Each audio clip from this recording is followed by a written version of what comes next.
and I oversaw kind of the project, and yeah, it was quite a close to heart type project. So it was our first 2013 SharePoint 2013 project at the time.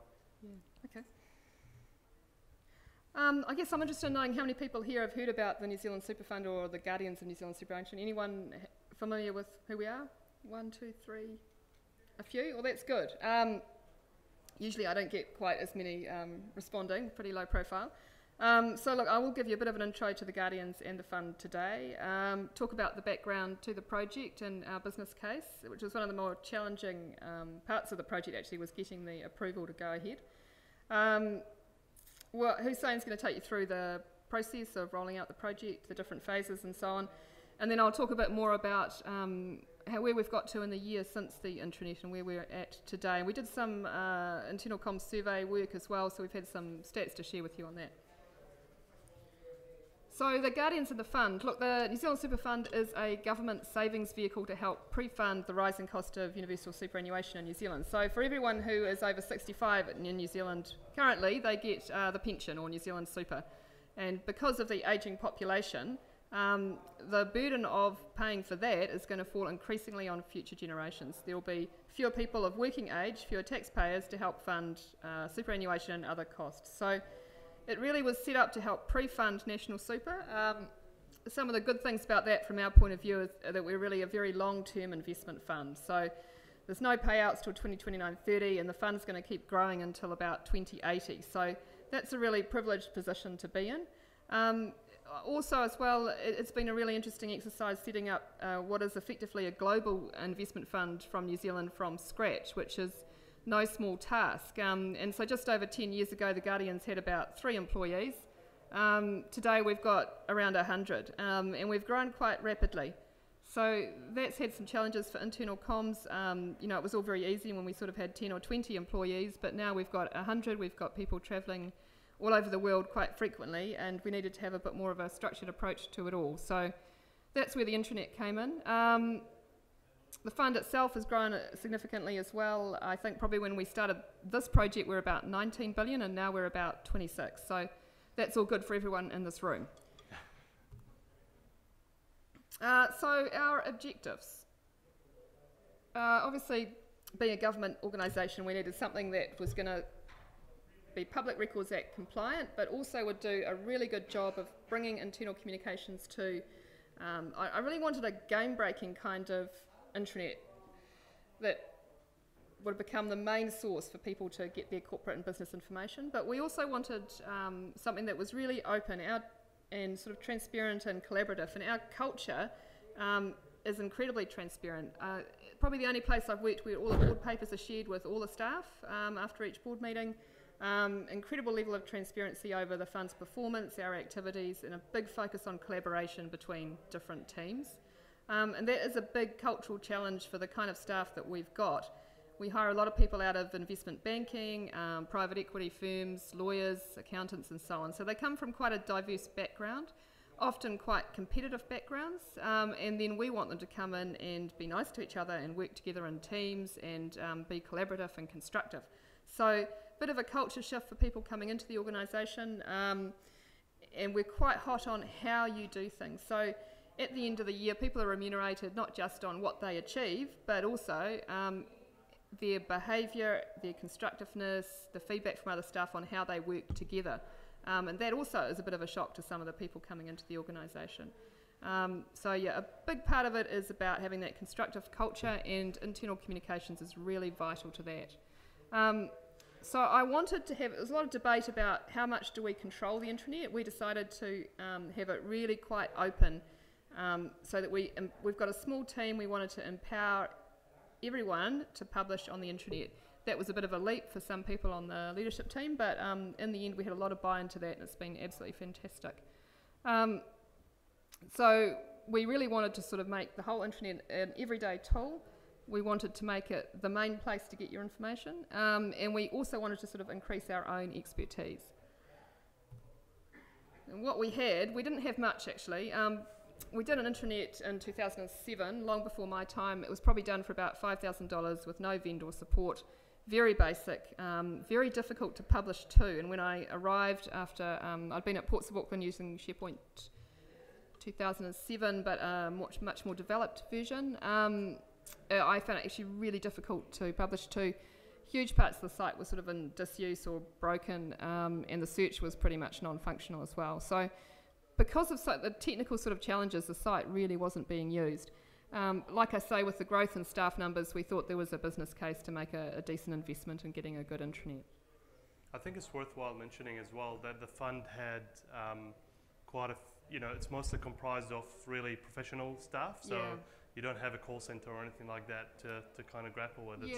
People are quite, We've got quite a diverse staff in terms of ethnicity and so on, but in terms of actually what the people are like, they're all quite the same. They're highly educated, they're very numerate, they're very literate, they're all pretty much without exception good with computers, they've all got access to computers 24/7, they've all got a smartphone. So the one challenge is that people do travel quite a bit, but in terms of literacy and computer friendliness, a really good situation. That's what we had there, and as you can see, it's not very attractive at all, very functional. That said, there were some good attributes to it in terms of some of the workflow management. It really had become quite embedded in terms of our processes. So, there were some good features, and I think for the amount of money we spent, we'd actually got a lot of value out of it. It really was time for a step forward. So we were really keen to try and get a centralised view of information. In fact, it wasn't just about corralling information, we actually had to develop a lot of it. What we'd found that what you might see in another organisation that had a really well-developed intranet, and you're more talking a migration of content, we actually didn't really have any content, so we had to write everything from scratch. So it was kind of a dual process on that. We also had an underlying document management system called eDocs. Some of you might be familiar with that. And we'd found a huge growth in the volume of documents in that. So I think we were over 600,000. So while people could find information, they couldn't actually find what the best information. So we wanted to try and give more visibility to what we thought were the key documents, the key pieces of information, the most important stuff. So that was a key rationale for what we're after. We're also continuing to grow quite a bit. I think when we did the intranet, we had about 80 staff. We've added another 20 since then, and we've probably got about another 15 or 20 roles that we're recruiting at the moment. We really wanted to have a better induction process to try and make that much less demanding on the current staff and to get people up to speed.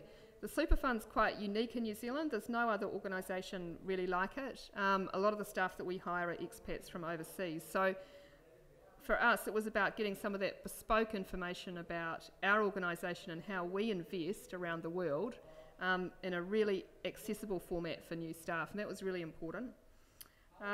We also found, because we'd grown quite quickly, that staff didn't really know each other that well, some of them, or they might know each other sort of in a social sense, but they didn't have good visibility over what people's CVs were or their skills and their backgrounds. And for example, you might have a team in the direct investment looking at the state-owned enterprises and thinking about whether we're going to invest in those. They wouldn't necessarily know that someone in the finance team used to be the finance controller of a particular SOE. So we wanted to get a bit more visibility over the breadth of experience and background right across the team so that we could make the most of the expertise that we had in-house. And then we wanted to do stuff to support the culture about collaboration and feedback and dialogue. And we'd had some sort of culture survey results that indicated we need to do better on fostering debate and questioning and so on. So we're quite conscious of that on the way through. And finally there, we, as part of the induction process, but also more broadly about getting alignment among staff about a level of knowledge about how we invest, we had quite a strong need for an education program, education sort of modules for staff, and I'll talk about them in a bit more detail. That was really a key part of the business case. I must say this was probably the most challenging part of the project, was getting the sign-off on the budget.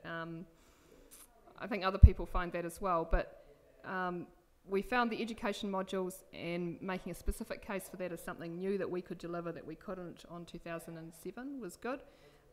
We made an argument over time savings through the induction, streamlining admin, a lot of workflows and processes and so on. And we also talked about the intangible benefits, wanting something that actually staff could feel a bit more pride in. The current intranet was seen by staff as a bit of an embarrassment. So, do you think it would have been any different if looking back at what you have now, looking back at the business case, if you had to kind of redo it, Yeah. would you still hang it off the education modules, or would you? Well, I would, because I'm dealing with quite functional people Yep. at the executive level, and they really wanted that, and it was in their stretch targets. So I knew that I was hitting something that some of them were highly motivated to achieve. I think I probably underrated the importance of the social aspect. With only 100 staff, I was a bit cautious about saying that we really needed the social functionality, but in reality it's been really, really good, and it certainly over-delivered in terms of our expectations. Yeah, probably undercooked it on that. I think most of the phases of the project Hussein's going to talk to, but I'll make some comments up front. I think that we spent a lot of time thinking about our brief and our business case and going through the vendor selection process. And I think in fact, if you actually look at the amount of time in this project that was spent on the rollout and the actual doing, it was quite short. The huge percentage was spent on planning, and I think that really paid off. The vendor selection process was interesting. We had two very good proposals. One was a lot cheaper than the other. We went with the cheaper version, but also we felt they were a little bit hungrier and wanted it a bit more. And perhaps we're a little bit small as a company for the other vendor who was used to working with much larger clients and probably had more of a experience with larger budgets. So we were pretty happy with that. We also put a big focus on engaging staff and getting some key sort of staff involved in a business user group, so that it wasn't just the comms team and the IT team driving it, that we had buy-in from across the business. So that was really important. And then eventually, once we got the sign-off, we got Datacom in, and I'll hand over to Hussein now. Cool. Thanks, Catherine. So, so I guess everything before that was we weren't kind of party to that, but that was really good context, I hope.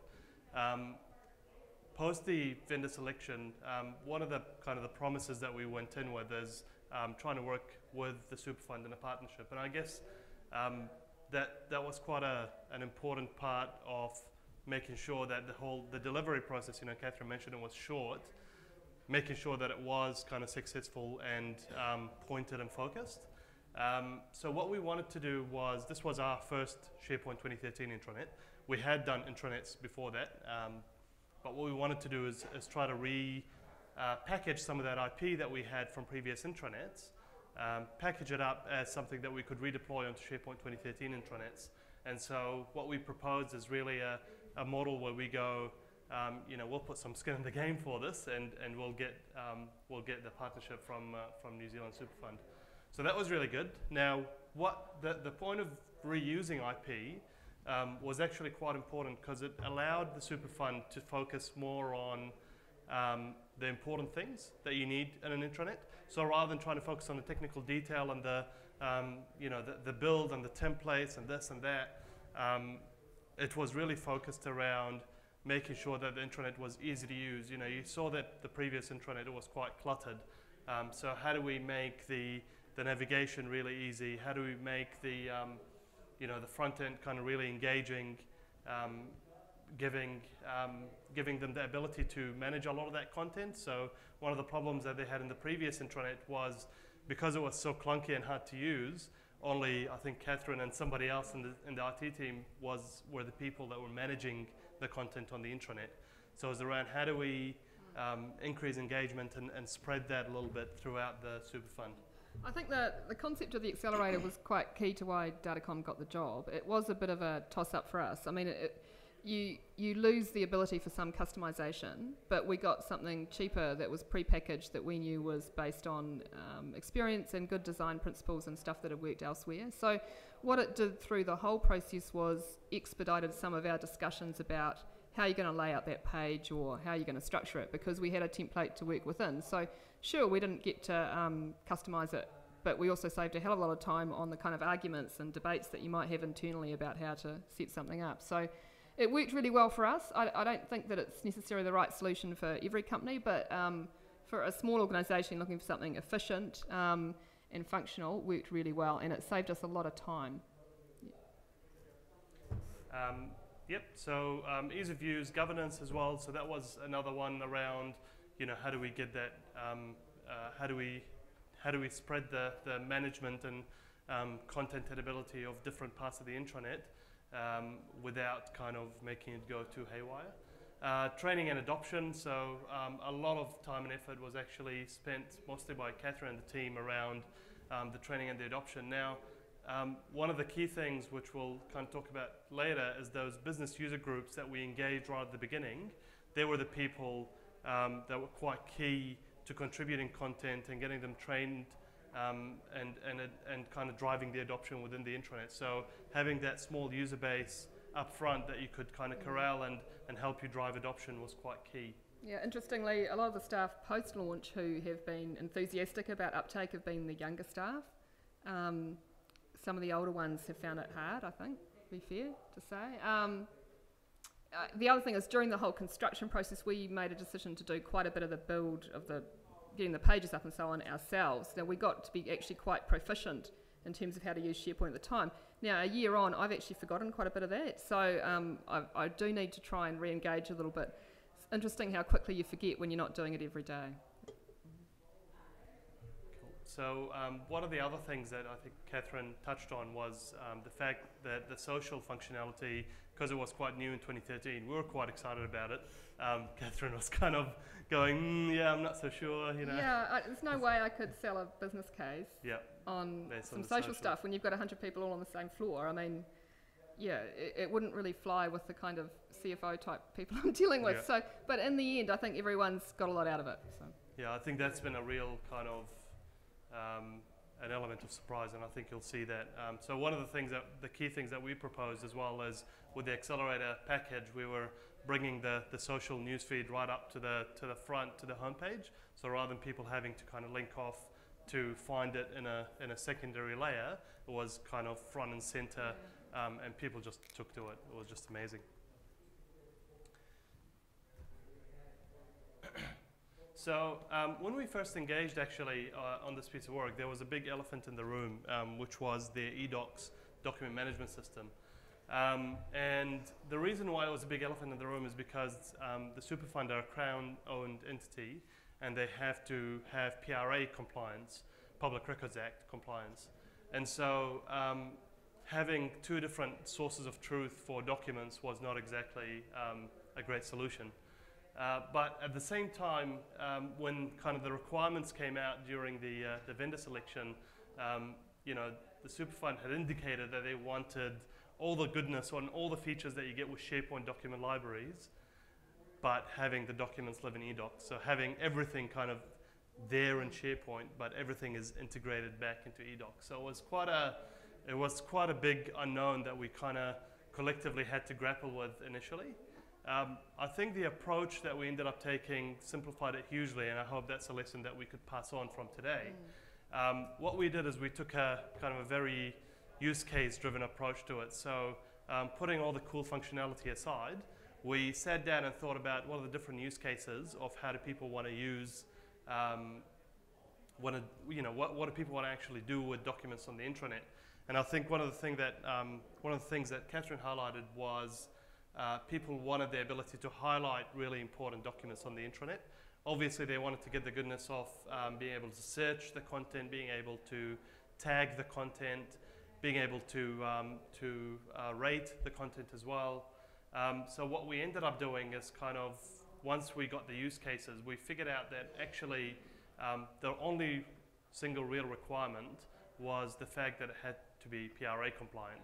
And so if we could manage to link off to eDocs and keep everything in eDocs, then that would have been, you know, very satisfactory.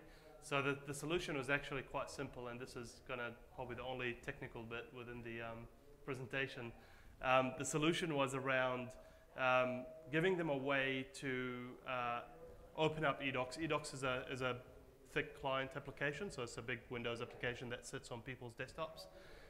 Being able to open up eDocs, find a document, right-click on a document, and copy a link. Simple as that.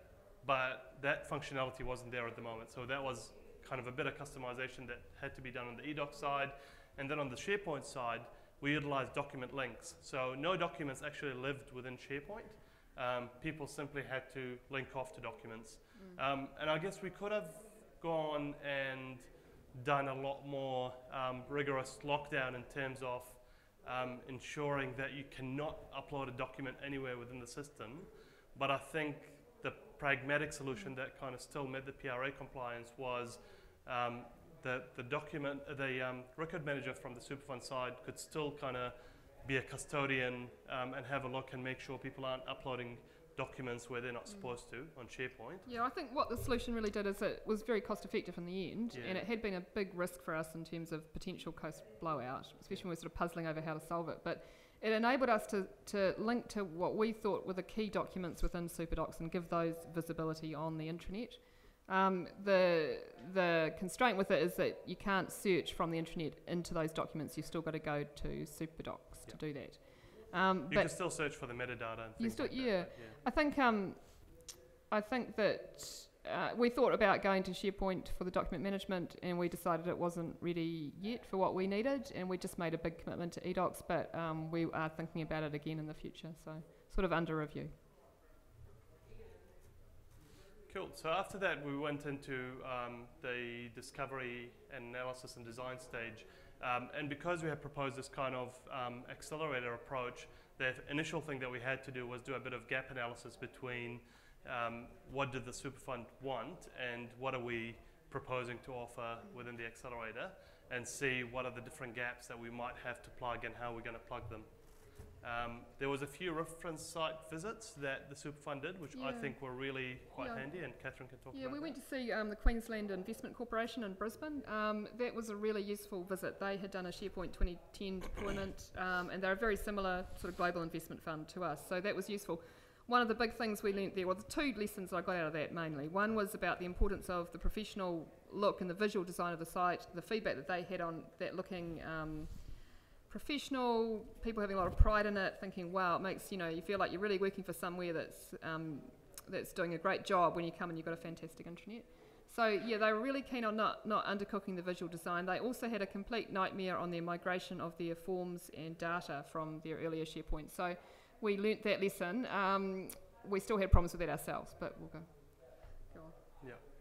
And so we went through the rest of the design phase. It was that kind of the standard things you might do on the intranet, the information architecture, getting together with the business user groups and walking them through the accelerator solution and how it could kind of provide for the different requirements that they might have, and getting together with those business user groups, and also fleshing, doing card sorting and all sorts of kind of IA related exercises.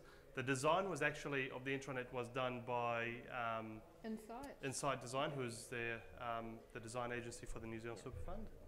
Yeah, and that was good. I mean, I think we got good sort of coherence with the rest of our brand, and they worked nicely with Datacom. Yeah.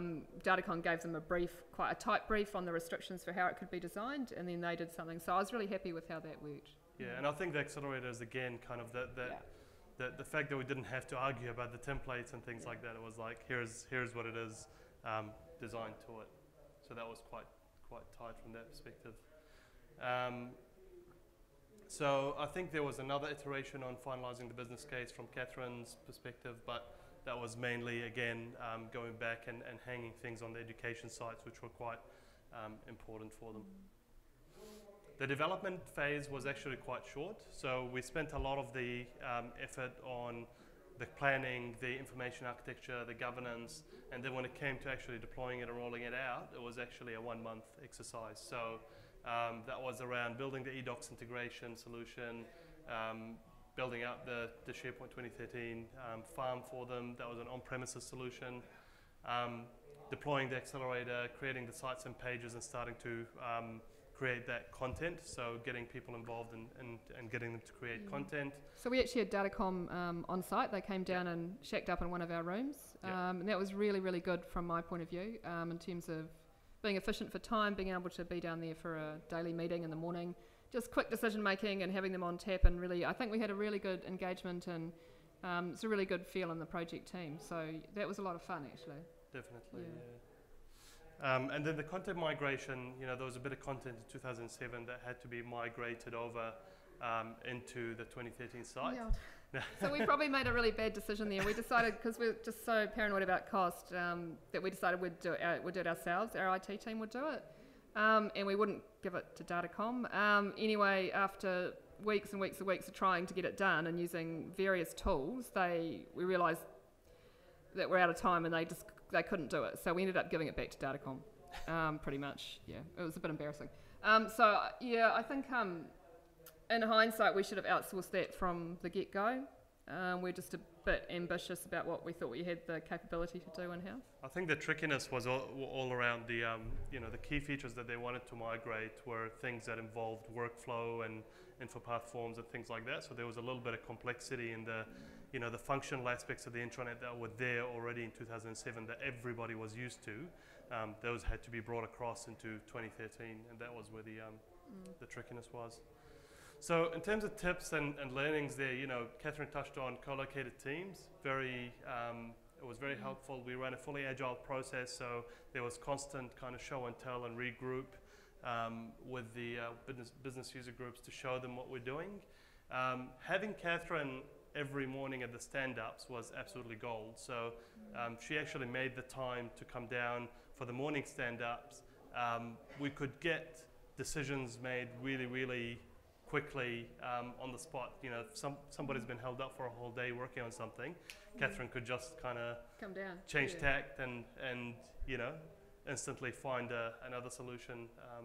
Yeah, we also made this decision we'd done the first part of the project using the waterfall project management, and then we made it was a big decision to go to agile, and that was really about trying to get the most out of the budget that I had left.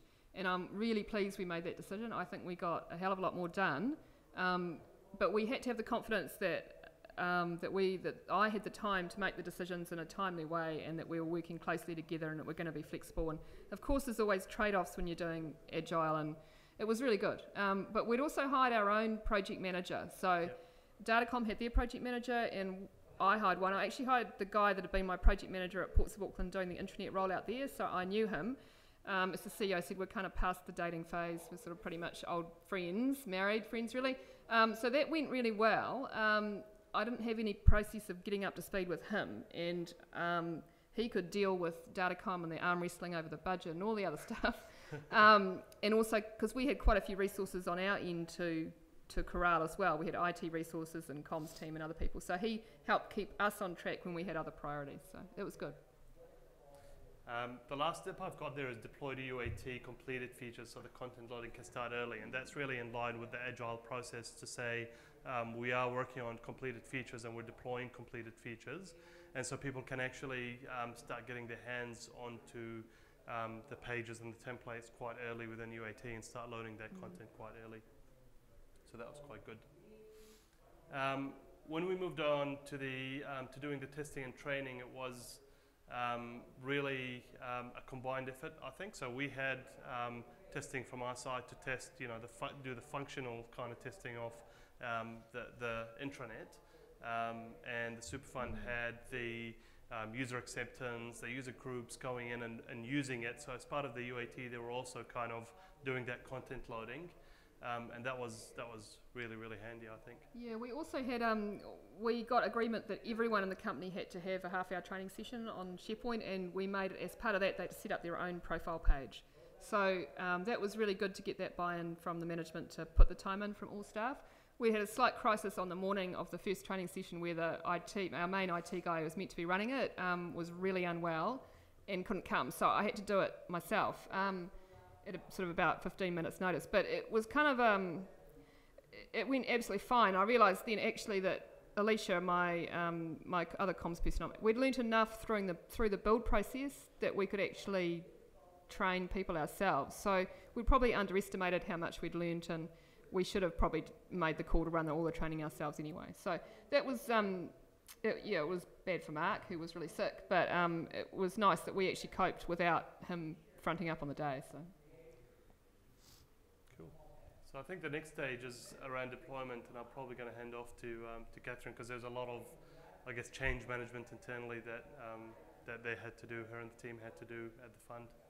Yeah, I think We didn't put a huge amount of effort. I mean, only 100 staff, so it was pretty straightforward. We had come up with this brand. It's going to be Supercharged was the name of the Intranet. So we did a promotion internally with energy drinks and a little bit of fun and sort of got together with all the whole team and did a bit of an unveiling and had Datacom there and sort of a few thank yous and so on. I think that the main thing that we did that was really good was train all the staff, and as part of that, like I say, they all had to do their profile page. They all had to go and post on the news feed and so on. So we got them looking at the interactive features. So it wasn't sort of a show and tell and here is where the facilities page and stuff. We actually made them get in there on a computer and actually interact with it themselves. So that was a really good move.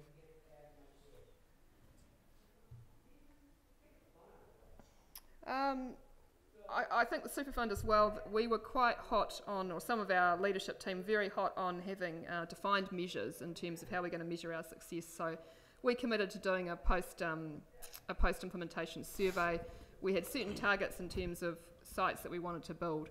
I took an approach with some of it. We had a big debate about are we going to do team sites or not, and I decided in the end, based on my experience at the port, where the team sites hadn't been that well used, that we weren't going to make anyone do a team site. So it was kind of like demand driven. If the manager of a team wanted their own team site, yep, would help them set it up and they can go for it. But I wasn't going to insist that everyone has to have their own site.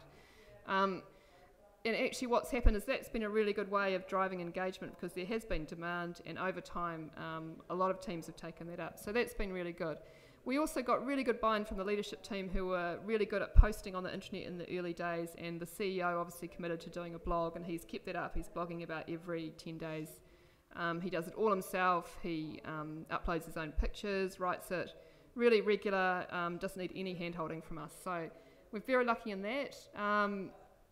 And we've had other members of the leadership team that are doing blogs as well. So I've been really happy with all of that. I think in the whole debrief project closure, we're happy. We got it done on time. We got it done slightly under budget, which I credit the agile process for achieving. And also, I think we were quite pragmatic in our decision making during that last phase. I was quite prepared to say, well, I don't really need that, so let's not go there. I think we did really well to hire the project manager, to have Datacom on site, to have the business user engagement. I think we made a mistake over the migration. So those were the key outtakes from the post-implementation, I think. What we got, I think we've talked through most of this in the end. I mean, some of the things that were really new were the My Sites, the ability to have the video, the social side of it, the collaboration and discussion features, and that really elegant linking with SuperDocs, which is really simple at the end of the day. And you know, a lot of talking about how can we do this, and people were pitching up necessarily $30,000 solutions for that problem. In the end, we got something done for under 10, and we're really happy.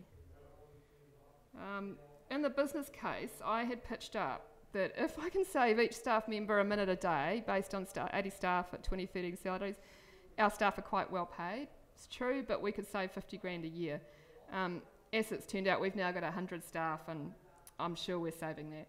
And part of that was just about actually presenting a lot of information that they didn't have access to before, and expediting the induction process as well. So utilisation, yep, team sites, totally voluntary, and there's been great uptake on that. Well-established blogs, the CEO one and then the chair of the investment committee, they'd probably be the two best. But I think we've probably got about 10 going. It's been really interesting seeing some staff who were not big internal communicators. You'd never hide nor hear of them. And they probably were a little bit shy to like send an all-team email saying this is what my team's doing, but they're quite happy to pop onto the news feed and do something that's a little bit less aggressive in terms of getting their message and their news out there. So they've been really great at that. It's expanded hugely under sort of a committees and group area. The social media stuff's been very popular, especially the news feed. I think the My Site profiles have been good. Probably they've had less attention than I thought they would, but they've still been good. An extremely high readership of our news carousel items. Our staff profiles, one of the sort of engagement tactics we had was to write, you know, kind of profiles of new staff, sort of I don't know, 500 or 600 words, what have they done, their career, their family, a bit of interesting stuff about them. They're sort of getting 90-odd% readership, so we're really happy with that. Some of the gaps, the HR site, I'm a year on and it's still not done. Basically the whole HR team resigned and they had to hire new ones, so we had to have decided, well, we're just not going to bother for our first rollout, we'll bring it on. So anyway, I was told earlier today that they're ready to meet with me and they've got it all ready to go, so that's good.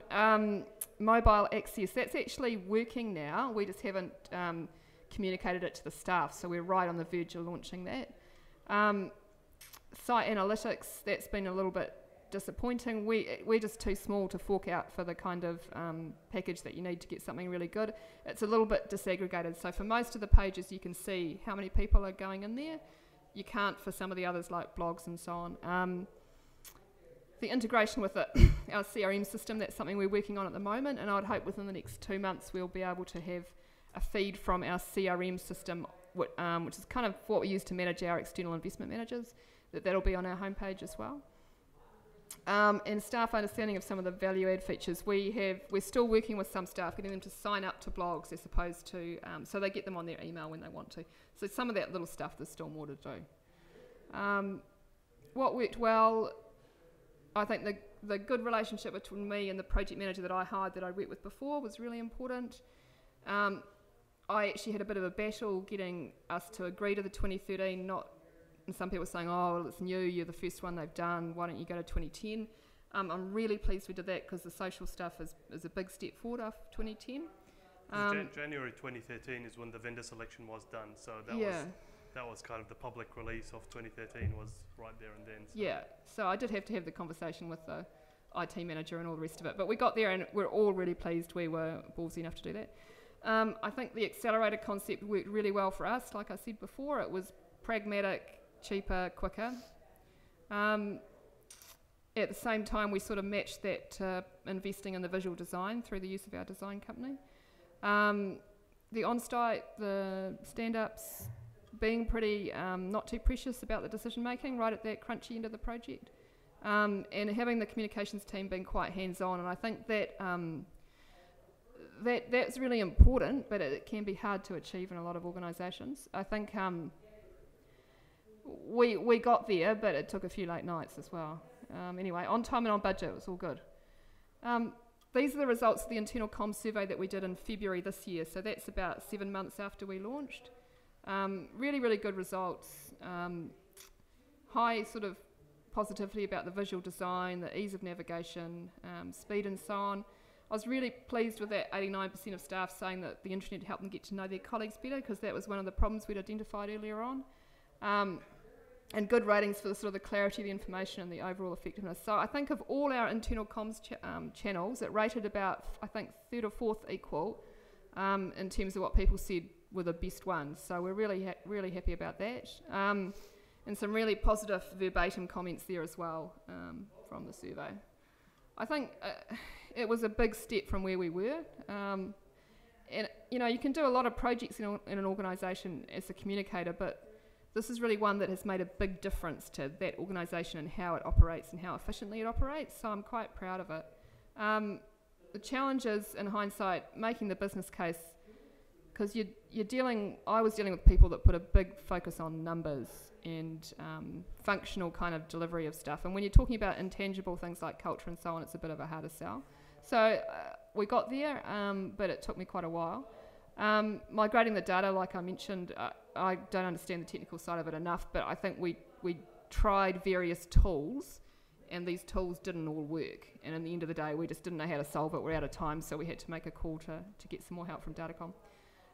It did have a big impact on our team and our other commitments during that period. And I'm stupid enough to be doing the website at the moment, so I'm sort of feeling the pain again. One thing that I found hard is just with doing a new thing with SharePoint 2013, because we couldn't really go and see another 2013 site. We didn't know what we didn't know. Data come and say, what do you want? And we don't know what it's capable of. So that was a little bit tricky. Going to see QIC in Queensland was a good for that. And the ongoing governance has been, it's been okay, I think. I think we've still probably got to do some more thinking about the overall site structure and just keeping control of it, making sure it's not going to proliferate too much. So here's a bit of a squiz at what it looks like. I've had to be quite careful on what I've chosen to show you because I can't give you the sort of commercially sensitive side of it. But so it might seem a little bit fluffy, but yeah, we do a lot of work as well. I'm just hasten to add. I think the reason why you're not getting a live demo is because the news feed is a bit uncontrollable. Yeah, it's completely uncontrolled. Anyone can post to it, and I just can't rely on someone not to post something commercially sensitive. So that's just, anyway, I'll just show you. There's you can see the news carousel there. I don't know if can you point at the. I can point. Yeah. So you scroll over those things, you get a different image. That stuff is controlled pretty much by the comms team and a few other people in the organisation. HR can publish to it, and some of the other PAs can publish to it. So we keep that for kind of substantive stories. The CEO blog, that's a permanent little feature there. You click through to his latest post, and like I say, he's been fantastic about doing it. If he goes overseas, he comes back and talks about his trip. If he has, you know, he's really good on promoting positive achievements and successes. It's been good. The staff profiles, I mentioned those before. They've been incredibly popular. And they've really driven people to the site, I think. The conversations, which is the news feed, that's been really good. People post all sorts of stuff, so it's not just fun stuff, but like I said before, some of these guys that they don't feel bold enough to send an email out with their views on what the dollar's going to do, but they're quite happy to put something in there that's just a bit less invasive for their colleagues. The NAV at the top there, that's our net asset value. So we've actually, one of the things we've got going now, a year later, is that's automated. So we don't have to actually update it every day, which is good news for me and my colleagues. We work quite hard on the information architecture and the structure, and you can see there quite broad groups at the top. The committees and groups, that's sort of the key committees that the place is run through, like the risk committee and the investment committee and the treasury funding group and the leadership team and the board. So under each of those, you can get into all the papers for the risk committee, all the investment committee papers. That's a really big deal in terms of transparency. All the board papers, leadership team papers, as well as like who's on the committee and what's the point of the group and what the people are trying to achieve. And the usual sort of SharePoint stuff there in terms of customised links according to the all staff and team and the individual. There's a close-up on some more sort of you can see how the conversations feed plays out there. This is Adrian's blog. You can see there he's uploaded when he managed to get one of the All Blacks in some event. So he's really quite pleased about that. Quite a bit of feedback on the blogs, not nothing in Simon & Muta sort of territory. It's all pretty positive. We're quite a small organisation. I had hoped that I'd get a bit of debate out of stuff. I haven't really. It's been more positive, well done kind of things. That's sort of the look we've got for some of the landing pages. It's quite nice. And that's the look for some of the underlying pages there as well. That's education. Yeah, that's education. So we've done a little video. You can see here there's sort of this 4 layers to each module.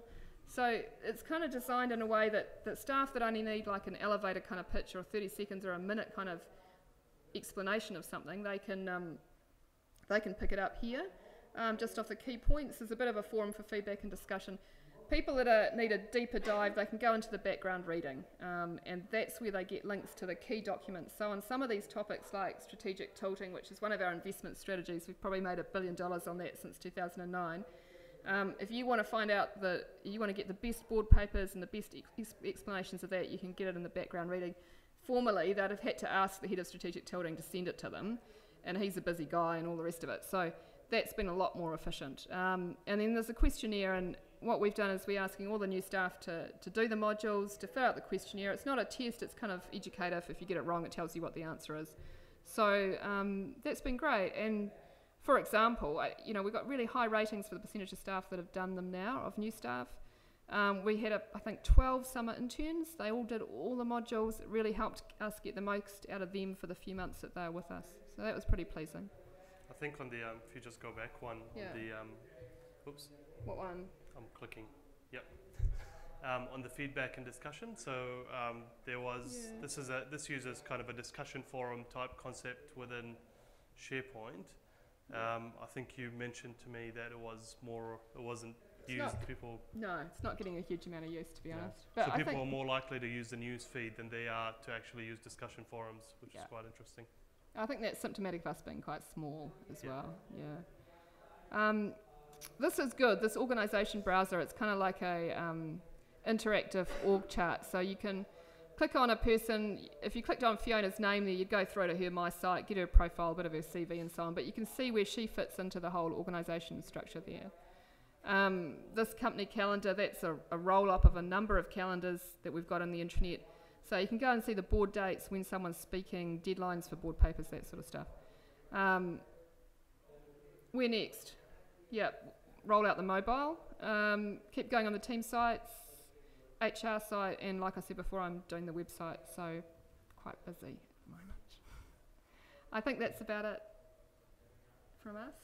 But look, we're really happy to take questions, and if people do want to come and have a look at it, I'm very welcome. If you want to, drop me an email, come up to the Superfund and show it off and so on, I'm happy to do that as well. So.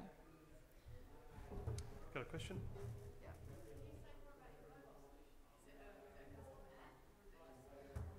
Yeah, no, it's not. It's not an app. I wanted an app, but I can't get it because for security reasons, according to IT. So basically, what happens is you go to a link. We don't have to go in through Citrix like you normally do. But if, say, you're in your phone and someone sends you an email with a link to a page in the intranet, you can click on it. You have to put in your password, and you can get in and see it on your phone, and it's responsive design. So that's what it's like. I can't speak to any more of the technical side of it. Awesome. Yeah. I would like the app.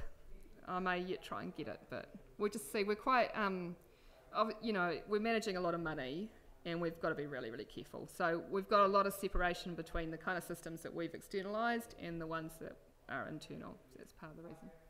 Yeah, so I think Yeah. from an external perspective, it's a reverse proxy type approach into the intranet from the public sites, from the mobile phones. Yep. Yep. You mentioned the 2007 SharePoint that you had a lot of issues with broken links and redundant content and all that kind of stuff. Did you guys put a plan in place to deal with that going forward? Well, what I did really is that I made a case for a new role for a person in my team that is really responsible for maintaining the intranet. So I think part of the problem, as well as the technical side of it originally, is that we didn't have enough resource devoted to keeping it up to date. And I'm really pleased that I got that role approved and that I've got someone there now, or actually she's just resigned, but anyway, I've got the role. You really need to make sure that you invest enough in the maintenance of it post-launch. You can't spend all this money on, getting to day one and then forget about it. So that's been good. The other tactic that we've had is we've trained a lot of other people, and we're trying to get them to own their own sites, and it is quite user-friendly, especially for some of the younger people. So that spreading the load as well has really helped. Yeah. So I was going to say, from a 2007 perspective, they actually had a third-party plugin for their eDocs integration. So again, the same rule applied for no linking from one place to another. But that was, again, quite hard. So even Catherine kind of found it really hard to use that, which meant that, she had to go back to the main IT person to try and update links or do any of that stuff on their 2007 all the time, which just wasn't sustainable. Yeah, it's easy now, and anyone can do it. And I've been quite free about letting people own their own sites and publish their own stuff. And when we're just a small team, we can't do everything for them. So typically, if they want a new site under committees and groups or something, we'll have a think about it. Is that the right place? If it is, then Alicia will go off. She'll set it up for them, and then they populate it with the content and take charge of it from there. And she's there to sort of provide guidance. So it's really devolved. Yeah.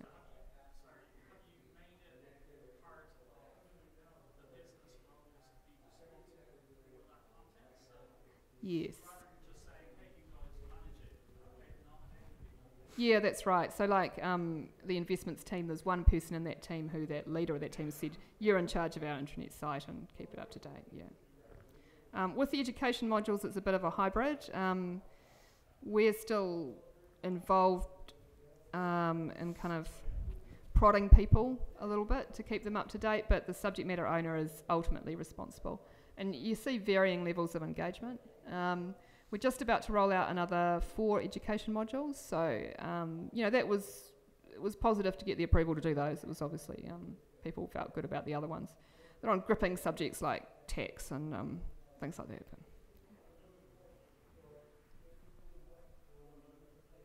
Okay. Cool. All right. Thank you all. Thank you.